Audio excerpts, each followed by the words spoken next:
ओम शांति। आज 29 मार्च 2022 है और आज प्यारे बाबा के साकार रूप से चले हुए मधुर महावाक्यों को स्पष्ट करेंगी आदरणीय आशा दीदी। ओम शांति दीदी। ओम शांति। बाबा ने कहा, मीठे बच्चे, जितना प्यार से यज्ञ की सेवा करो उतना कमाई है। सेवा करते करते तुम बंधन मुक्त हो जाएंगे, कमाई जमा हो जाएगी। यदि बाबा ने आज हम बच्चों को जन्म जन्मांतर के बंधनों से स्वयं को मुक्त कैसे करना है, ये बाबा ने बतलाया। बंधनों से मुक्त होने के कई साधन हैं। एक है योग के द्वारा, दूसरा है कर्म योगी जीवन के द्वारा, और तीसरा है बाबा ने कहा सेवा के द्वारा। तो जितना हम सेवा में व्यस्त होते जाते हैं उतने हमारे जो बंधन हैं वो कटते जाते हैं।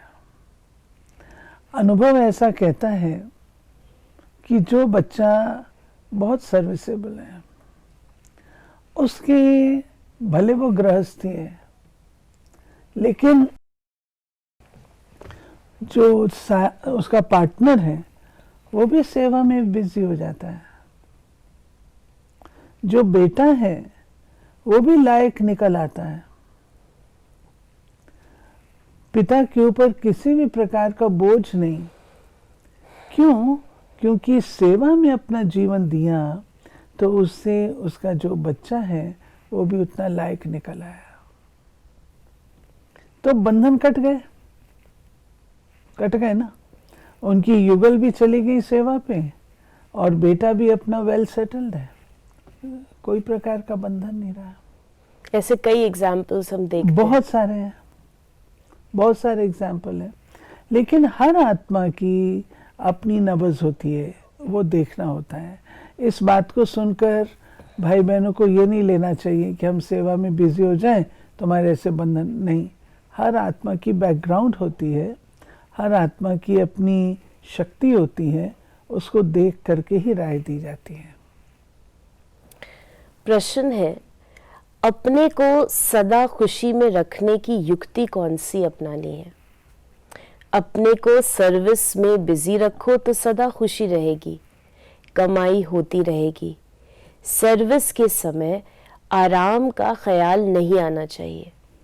जितनी सर्विस मिले उतना खुश होना चाहिए। ऑनेस्ट बन प्यार से सर्विस करो। सर्विस के साथ साथ मीठा भी बनना है। कोई भी अवगुण तुम बच्चों में नहीं होना चाहिए।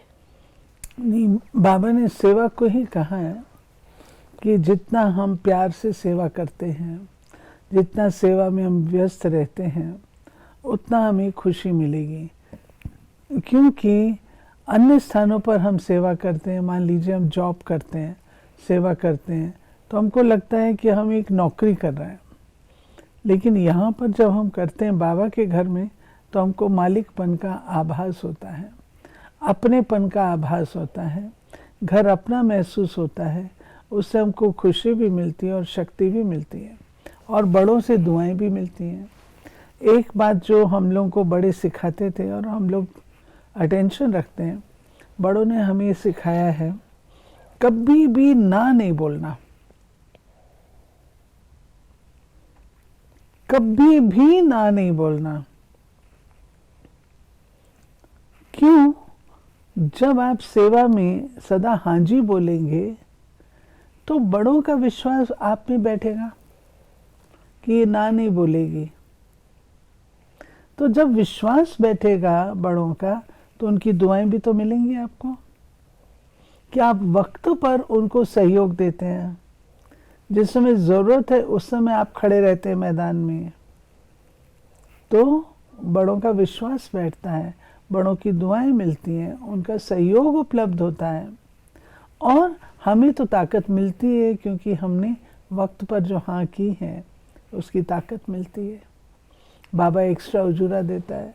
तो कुछ एक बातें सेवा के क्षेत्र की ऐसी हैं जिनको अगर हम ध्यान पे रखें तो हमें कभी ना तो थकावट होगी, ना हमारी खुशी कभी गायब होगी, हर चीज को हम एंजॉय करेंगे और उड़ान भरेंगे। आज का गीत है ये वक्त जा रहा है। ये किसने कहा? बाप ने कहा बच्चों को। ये है बेहद की बात। मनुष्य जब बूढ़ा होता है तो समझते हैं अब बहुत गई, बाकी थोड़ा समय है, कुछ अच्छा काम कर ले, इसलिए वानप्रस्थ अवस्था में सत्संग में जाते हैं। फिर बाबा ने हम बच्चों को कहा कि बाप कहते हैं अभी ये रावण राज खलास होना है। बाबा ने आज वानप्रस्थ का नया अर्थ बताया। बाबा ने कहा वानप्रस्थी माना ही विकारों को छोड़ना। हाँ, वानप्रस्थी माना विकारों को केवल मात्र छोड़ना नहीं, घर बार के संबंध को छोड़ देना, इसलिए ही सत्संग में जाते सबसे हैं। न्यारे हो जाना है और न्यारे होकर के फिर अपने पार्ट को हम प्ले करें। वाणी से परे एक तो ये चीज होती है और दूसरा न्यारे हो जाना है। बाप कहते हैं अभी ये रावण राज खलास होना है, समय बहुत थोड़ा है, इसलिए बाप से योग लगाते रहो और स्वदर्शन चक्र फिराते रहो। वापस चलने में थोड़े दिन है, सिर पर पापों का बोझा बहुत है, इसलिए जितना हो सके टाइम निकाल मुझे याद करो। धंधा धोरी आदि कर्म तो करना ही है क्योंकि तुम कर्म योगी हो। 8 घंटा इसमें लगाना है, वो भी होगा पिछाड़ी में। ऐसे मत समझो कि सिर्फ बुढ़ियों को ही याद करना है, नहीं, सबका मौत अब नजदीक है। नहीं, बाबा कहते हैं कि समय को देखो, शरीर की आयु को मत देखो। ये नहीं कि शरीर से जो बुजुर्ग हो गए उनको वापस जाना है इसलिए उनको शिव बाबा को याद करना, नहीं। कोई भी घड़ी किसी के लिए भी अंतिम घड़ी हो सकती है, इसलिए अपने आप को सदा बाबा की याद में और सेवा में तल्लीन रखना है। और बाबा ने जैसे जो बताया था किस प्रकार से बंधन मुक्त होंगे, तो बाबा ने मुरली में बतलाया कि गृहस्थ व्यवहार में रहते भी शिक्षा लेनी है, फिर सर्विसेबल बनने से बंधन आप ही छूट जाएंगे। घर वाले आप ही कहेंगे तुम भल सर्विस करो, हम बच्चों को संभाल लेंगे या माई रखेंगे, तो उसमें उनका भी फायदा है। समझो घर में 5-6 बच्चे हैं, स्त्री चाहती है हम ईश्वरीय सेवा करें और अच्छी सर्विसेबल है, तो बच्चों के लिए माई रख सकते हैं क्योंकि उसमें अपना भी कल्याण और दूसरों का भी कल्याण होना है। दोनों भी सर्विस में लग सकते हैं, सुबह और शाम सर्विस हो सकती है। दिन में माताओं का क्लास होना जरूरी है। फिर आज बाबा ने कहा बीके को सेवा के समय सोना नहीं है। कोई कोई बच्चियां टाइम रखती हैं युक्ति से समझती हैं दिन में कोई न आए। व्यापारी लोग अथवा नौकरी करने वाले लोग दिन में सोते नहीं हैं।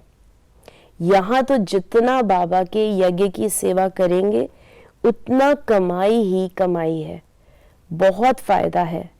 सारा दिन काम में बिजी रहना चाहिए, प्रदर्शनी में बहुत बिजी रहते हैं। फिर बाबा बता रहे हैं, देखिए आज का समय थोड़ा बदल गया, लेकिन जब सेवा की शुरुआत हुई थी ये उस समय की मुरली है। तो बाबा कहते हैं कि उस समय बच्चों को आराम को नहीं देखना है, कोई भी टाइम पर जिज्ञासु आए हमको अटेंड करना है। और हम लोग करते भी थे। देखिए आप दोपहर में जागेंगे, कोई ऐसा भूला भटका आ जाता है तो उसको आप ज्ञान सुना तो सकते हैं ना, नहीं तो भगवान के दर पर आए और वापस चला जाए तो बाबा हमको कहेगा ना, बच्ची मैंने तो उस बच्चे को भेजा था और तुम उस समय आराम में थे। तो ये नहीं होना चाहिए। हमको अपना आराम त्याग कर, भोजन त्याग कर भी सेवा पर उपस्थित होना है। फिर बाबा ने कहा प्रदर्शनी में बहुत बिजी रहते हैं। कहते हैं बाबा बोलते बोलते गला घुट जाता है। फिर बाबा ने रीजन बताया, क्योंकि अचानक आकर सर्विस पड़ती है। हमेशा इतनी सर्विस करने वाले होते तो गला खराब नहीं होता। आदत पड़ जाने से फिर थकावट नहीं होती। सदा सेवा करेंगे तो थकावट नहीं होगी। फिर बाबा ने कहा फिर एक जैसे भी सभी नहीं है, कोई तो बहुत ऑनेस्ट है, जितनी सर्विस मिले तो उनको खुशी होती है, क्योंकि एवजा भी मिलता है जो अच्छी रीति सर्विस में लगे रहते हैं। तुम्हें बहुत मीठा बनना है, अवगुण निकल जाने चाहिए। श्री कृष्ण की महिमा गाई जाती है, सर्वगुण संपन्न, यहाँ है सब में आसुरी गुण, कोई भी खामी न हो, ऐसा मीठा बनना है। बाबा कहते ये भी सेवा है, स्वयं को बनाना ये भी सेवा है, कोई भी खामी कोई भी अवगुण नहीं रहना चाहिए। बाबा ने कहा रावण की जंजीरों से सबको छुड़ाना है, पहले तो अपनी जीवन बनानी है। हम बैठ जाएं तो घाटा हमको पड़ेगा, पहले तो ये रूहानी सर्विस है, किसका भला करे, किसको निरोगी धनवान आयुष्मान बनाए, सारा दिन ये ख्याल चलना चाहिए। फिर बाबा ने हम बच्चों को कहा, बाप कहते हैं मुझे इनमें ही प्रवेश करना है, प्रजापिता ऊपर तो हो न सके, यहाँ चाहिए। पहले तो ये निश्चय चाहिए, मैं साधारण तन में आता हूँ, गौशाला नाम होने कारण बैल और गाय भी दिखाते हैं। फिर बाबा ने कहा कि तुम जो कुछ पढ़ते हो भविष्य नई दुनिया के लिए, तुम ये पुराना शरीर छोड़ रॉयल धनवान घर में जन्म लेंगे, पहले बच्चा होंगे, फिर बड़े होंगे तो फर्स्ट क्लास महल बनाएंगे। तत्वम शिव बाबा कहते हैं, जैसे ये मम्मा बाबा अच्छी तरह पढ़ते हैं, तुम भी पढ़ो तो ऊंच पद पाएंगे। रात को जागो, विचार सागर मंथन करो तो खुशी में आ जाएंगे, उस समय ही खुशी का पारा चढ़ता है। फिर बाबा कहते हैं मंथन करो, मनन करो, चिंतन करो तो उससे खुशी का पारा चढ़े। रात को बाबा की याद में सोएंगे तो सुबह को बाबा आकर खटिया हिलाएंगे, ऐसा भी बहुत अनुभव लिखते हैं। कई करते हैं कि जैसे बाबा सामने आके खड़े हो गए। तुम्हें अपने बच्चे आदि की पालना भी करनी है और सर्विस भी करनी है।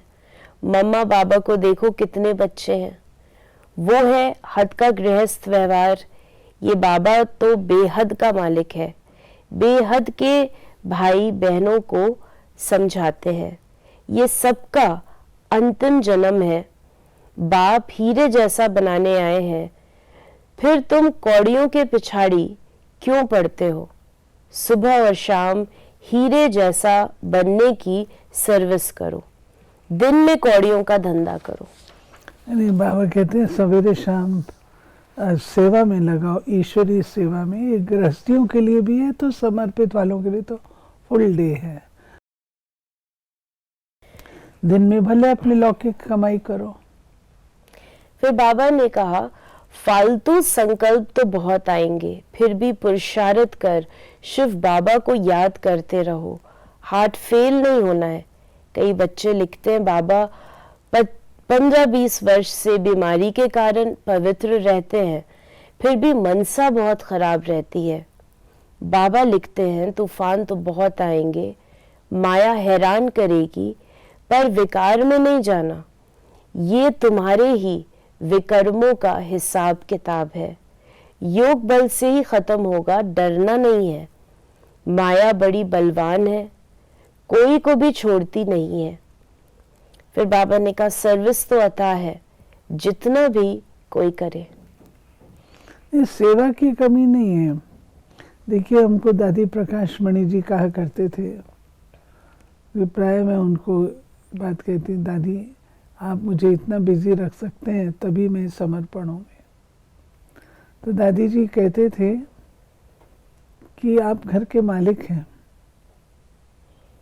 सिर्फ ये नहीं कि वाचा सेवा ही सेवा है। आप कभी कोई काम नहीं है तो किचन में जाओ, घर का कोई भी और काम करो, उससे आपको अपनापन फील होगा। नहीं तो ऊपर ऊपर से महसूस होगा। तो ये तो सारे अपने एटीट्यूड की बात है। बाबा ने आज वरदान दिया, दिल की तपस्या द्वारा संतुष्टता का सर्टिफिकेट प्राप्त करने वाले सर्व की दुआओं के अधिकारी भव। तपस्या के चार्ट में अपने को सर्टिफिकेट देने वाले तो बहुत हैं, लेकिन सर्व की संतुष्टता का सर्टिफिकेट तभी प्राप्त होता है जब दिल की तपस्या हो, सर्व के प्रति दिल का प्यार हो, निमित भाव और शुभ भाव हो। ऐसे बच्चे सर्व की दुआओं के अधिकारी बन जाते हैं। कम से कम 95% आत्माएं संतुष्टता का सर्टिफिकेट दे, सबके मुख से निकले कि हाँ ये नंबर 1 है, ऐसा सबके दिल से दुआओं का सर्टिफिकेट प्राप्त करने वाले ही बाप समान बनते हैं। और स्लोगन है आज का, समय को अमूल्य समझकर सफल करो तो समय पर धोखा नहीं खाएंगे। अगर हम सोचते हैं अच्छा ये 1 मिनट गया अब कभी वापस नहीं आएगा, तो हमको ख्याल चलता है हम ऐसे सोचे सारा दिन हम कितना समय लगाते हैं जो वेस्ट खाते में जाता है।